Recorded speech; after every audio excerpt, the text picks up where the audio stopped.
No Sudão, a campanha eleitoral para as eleições legislativas, regionais e presidencial está a todo vapor. Mas para estes partidários do Partido Movimento Popular de Libertação do Sudão, o pleito não é motivo de comemoração.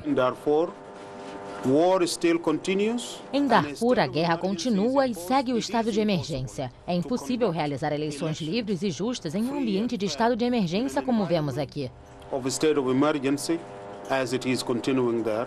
O Sudão se prepara para as primeiras eleições multipartidárias desde 1986, um marco importante. 17 milhões de pessoas estão aptas a votar. Mas, 5 anos depois do acordo de paz que colocou um fim à guerra civil, o caos volta a tomar conta do país.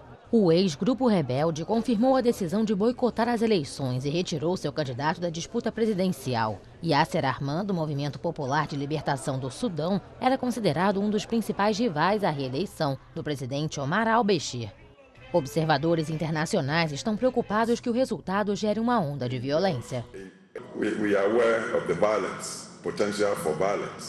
Estamos cientes da possibilidade de atos de violência e pedimos calma ao povo do Sudão. Pedimos a todos que não adotem uma postura que possa prejudicar o processo das eleições.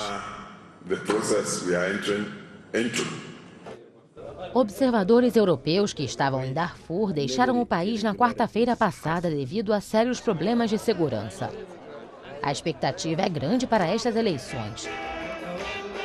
Muitos esperam que os resultados tragam estabilidade ao maior país africano.